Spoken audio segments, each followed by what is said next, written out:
오늘 날씨가 싸늘한데 저희들이 오늘 유경수 여사님 탄신 98주년 축하를 해드리기 위해서 옥천생가를 갔다가 정말 오고 싶었던 대전역 광장에서 이렇게 집회를 합니다.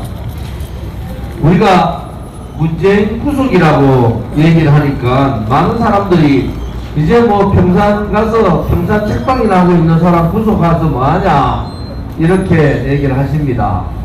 그런데 문재인이 저질러 놓은 여러가지 사건들 때문에 20년을 돌이켜도 대한민국은 제대로 된 대한민국 할 수가 없습니다.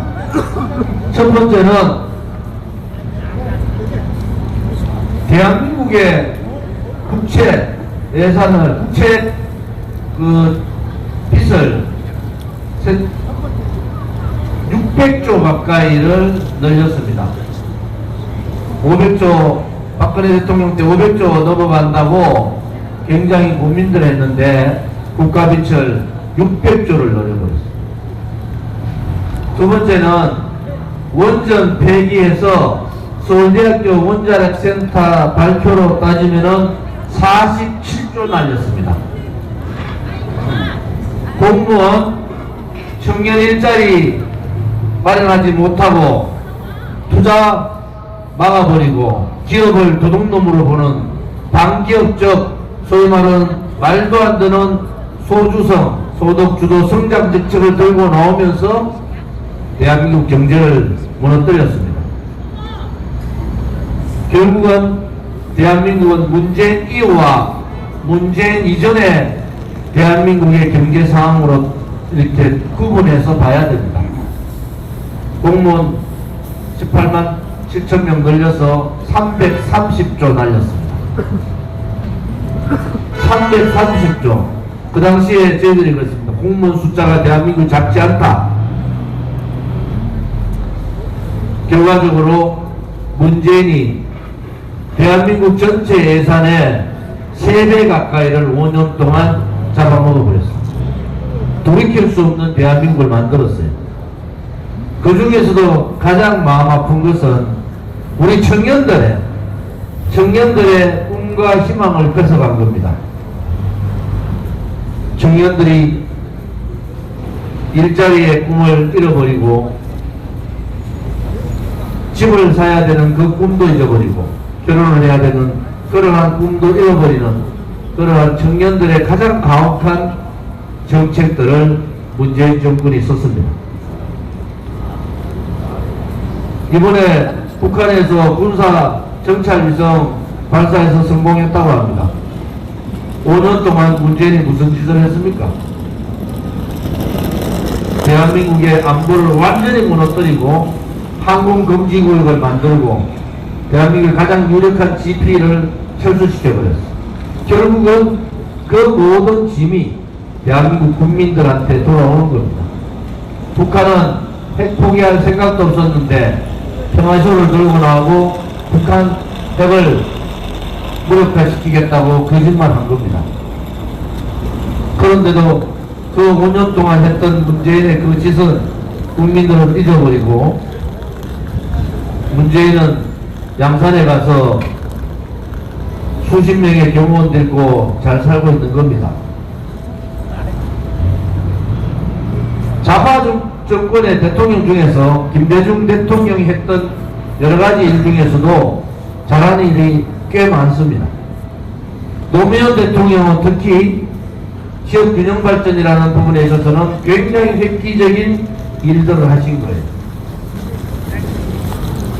문재인 정권은 이것도 아니고 저것도 아니면서 나라만 경제, 안보, 총체적인 난국을 만든 사람입니다. 그래서 우리 공화당은 문재인이라는 사람을 구속시키지 않으면은 또다시 좌파들이 정권 잡으면은 문재인 같은 그러한 짓을 저릴 거야 말입니다. 그래서 문재인을 구속하라는 겁니다. 제가 2천조 가까이의 국가에 엄청난 피해를 입힌 문재인에 대해서 얘기를 했습니다.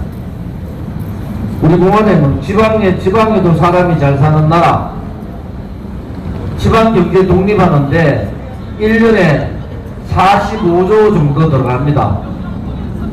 지금 메가시티, 메가서울 한다고 경기도하고 서울하고 싸우는 것 같아요. 경기도가 1,400만, 서울이 900만, 옳지 않습니다. 경기도가 너무 커졌다는 거죠. 또 서울도 거기에 따라 더 키우겠다는데, 그거를 보고 있는 이 충청, 또 영남, 여기에 있는 지방 사람들은, 호남, 여기에 있는 지방 사람들은 분통이 터지는 겁니다. 우리 학생들은 졸업만 하면은 서울을 가야 됩니다. 왜? 결혼하려니까 여자들이 다 서울 가 있어요. 지방에 봤더니 대기업다운 대기업도 없어요. 먹고 살기 위해서, 결혼하기 위해서 서울로 올라갑니다. 그러니까 서울은 계속, 경기는 계속 커집니다. 이제 3천만 가까이가 될 겁니다. 그래도 여러분들의 뿌리는 지방입니다. 지방에도 사람이 사는 나라, 지방에도 사람이 잘 사는 나라, 그것은 지도자가 얼마나 지방민에 대한 그러한 사랑을 갖고 있는가. 지방에 사는 많은 젊은이들의 고민을 대한민국 지도자들은 정말 갖고 있는가. 선거 때만 MZ세대에 대해서 표 얻으려고 하지 말고, 지방의 많은 부모님들이나 지방의 많은 젊은이들이 얼마나 힘든 생활을 하고 있는가, 여기에 대한 답을 줘야 됩니다. 그냥 정치한다고 지금도 투표하면은 오른쪽 빨간 색깔 45%, 왼쪽 파란 색깔 45% 그래 갑니다. 그런데 더불어민주당이나 국민의힘이 여러분의 삶을 알고 있습니까? 우리 국민들이 얼마나 힘든다는 것을 알고 있습니까? 우리 서민들이 오늘도 죽음을 생각하는 그 아픔을 압니까? 권력을 쥐면은 그들 기득권의 나라가 되는 겁니다. 그들에게 힘을 실어주니까 그들이 요만하고 용기 없이 국민들을 속이는 겁니다. 더불어민주당이나 국민의힘 부패한 자들, 더불어민주당에 득실하잖아요. 이재명 당대표부터 시작해서 돈봉투 받은 20명, 더 많은 사람들이 30년 동안 386 운동권이라고 30년 동안 정치를 해먹는 그러한 정당이 어디 있습니까, 여러분? 맞습니다. 그러니까 그들이 앞장서서 부패하는 겁니다. 이재명도 부패하고 386 운동권도 부패하고 새로운 민주당에 들어온 정치인들이 부패가 무엇인지도 모르고 국민이 무서운 줄 모르고 그들은 그런 짓들을 하는 겁니다. 그 모든 것이 더불어민주당 정치인 잘못입니까? 그것을 선택을 잘못한 우리 국민들의 잘못입니까, 여러분? 우리 국민들이 잘못한 겁니다. 이제는 파란색, 빨간색 다 속아가지고 4월달 선거도 그렇게 속고 난 다음에 우리가 잘못 찍었다고 누가 여러분들 중산층, 자영업자, 소상공인, 서민들을 대변해 줍니까? 누가 여러분들을 대변하고 내 목소리를 한마디라도 해줄 수 있는 그러한 정당, 그러한 정치인, 그러한 정치 구도를 만들어야 되지 않겠습니까, 여러분? 이제 또 서걱다진 무능한 용기 없는 자기들끼리 기득권을 나눠먹는 대한민국과 대한민국 국민이 아니라 자기 가족들만 생각하는 그러한 어리석은 정치인들에게 또다시 표를 주실 겁니까, 여러분? 바뀌어야 합니다. 바뀌어야 합니다. 권력은 잠시 국민들이 맡겨놓은 거지, 그 권력을 가지고 의회에서 더불어민주당이 독재하고 국민의힘은 무능하게 그들과 싸우지 못하고 고개 돌리는 그러한 정치 행태 바꿔야 됩니다. 그 바꾸는 것이 그것이 여러분의 아들, 딸과 여러분의 손자, 손녀의 미래를 결정하는데 어떻게 색깔 보고 찍고 어떻게 당만 보고 찍는 그러한 형태를 가집니까 여러분? 변화합시다. 변화하는데 이준석 싸가지같이 변화하지 마세요.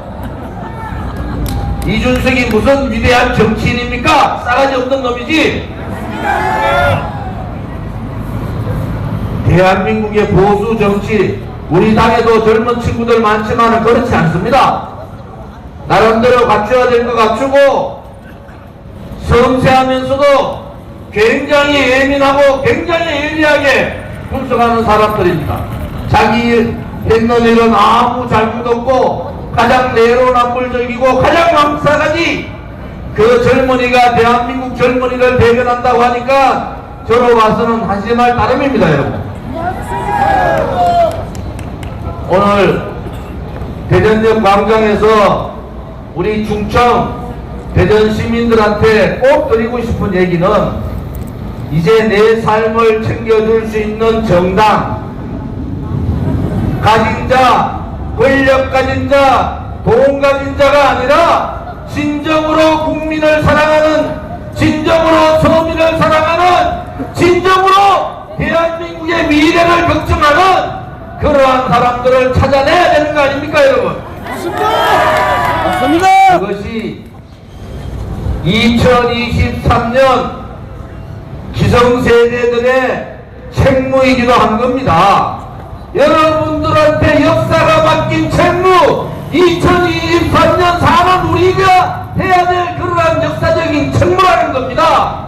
여러분의 잘못된 선택이 여러분의 아들, 딸, 손자, 손녀의 잘못된 미래를 만든다면 어떻게 함부로 언론 방송에 속고 정치꾼들한테 속고 권력에 속는 그러한 바보짓은 이제 그둬야 됩니다.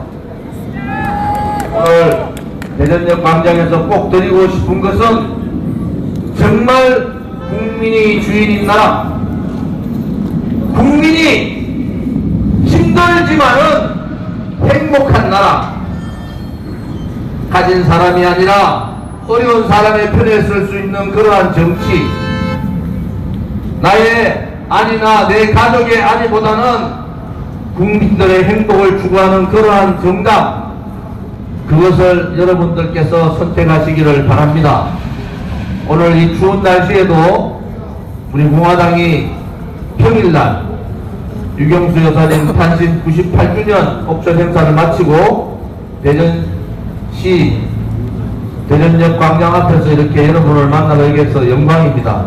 오늘 좋은 하루 되시고 우리 공화당이 무엇을 말씀드리는지, 우리 공화당이 가고자 하는 길이 무엇인지 그러한 부분들을 여러분들께서 잘 생각해 주기를 바랍니다. 감사합니다.